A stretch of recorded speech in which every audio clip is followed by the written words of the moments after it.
ఏంటి కిడ్నాప్ చేశారా? అవును సార్. నీ కూతుర్ని మాఫియా వెళ్ళెత్తుకెళ్ళటమేంటయా? అసలు ఏం జరిగిందో విషయం చెప్పు. సీఎం గారు, ఆ మాఫియా లీడర్ షుకూర్ గారు ఢిల్లీలోను, కోల్కతాలోను, ముంబైలోను, చెన్నైలోను, హైదరాబాద్ లోను ఎంతో మంది బుకీలు బుక్ చేసి వాళ్ళతోటి క్రికెట్ బెట్టింగ్లు కట్టించి వాళ్ళతోటి చాలా తెలివిగా మ్యాచ్ ఫిక్సింగ్లు చేయించి ఇంటర్నేషనల్ మార్కెట్ రేంజ్ లో ఎంతో కష్టపడి సంపాదించిన 500 కోట్ల డబ్బుని వాడి అనుచరుని అరెస్ట్ చేసి మన కమిషనర్ గారు రికవర్ చేస్తే మీకు కూడా తెలవకుండా ఆ కేసులోంచి కమిషనర్ని తప్పించి ఆ ప్లేస్లో ఎవరినో గన్నయ్యగాడిని పెట్టి క్యాష్ అంతా ఈయన నొక్కేశారు, వాటర్ ట్యాంక్లో కుక్కేశారు. మరైతే ఆడి క్యాష్ ఆడికిచ్చి నీ కూతురు నువ్వు తెచ్చుకోవచ్చు కదా అని మీరు అడగొచ్చు సార్. అసలు ఈ విషయం ఏంటంటే నేను చెప్పేనే ఆ గన్నయ్యగాడు తుపాకులకు దారాలు కట్టి టప్ టప్ అని పేల్చి ఈయన వాటర్ ట్యాంక్లో దాచిన డబ్బంతా గద్దలాగా ఎత్తుకుపోయాడు సార్.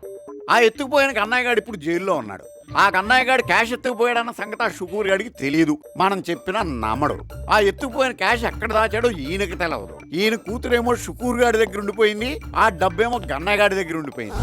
ఏమయ్యా, ఇంత జరుగుతున్నా నాకెందుకు చెప్పలేదు? చెప్పకపోవడమే మంచిది సార్.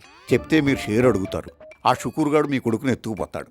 ఆడ కూతురుతోటి వంటలు చేయించుకుని మీ కొడుకుతో ఒళ్ళు పిసికించుకుంటాడు. వీళ్ళు ఒప్పుకోలేదనుకోండి, మీ కొడుకుని హీరోయిన్ చేసి ఆయన కూతుర్ని హీరోయిన్ చేసి కళాత్మకంగా ఒక శిల్పి సినిమా తీసి ఇంటర్నెట్లో పెడతాడు. జనం అందరూ ఆ సినిమా చూసి చూసి కలర్ఫుల్ వచ్చి గుడ్డోళ్ళు అయిపోతాడు.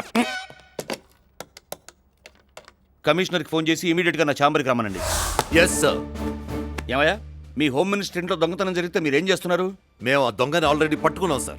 మరి ఇంకా పట్టుకుంటే వాడు ఆ డబ్బు ఎక్కడ పెట్టాడో కనుక్కోండి. వాడు చావనైనా చేస్తాడు కానీ ఆ డబ్బు ఎక్కడుందో మాత్రం చెప్పడు సార్. ఆల్రెడీ ఇంట్రోగేషన్స్ కూడా అయిపోయినాయి సార్. ఇంకొకటి మిగిలింది సార్.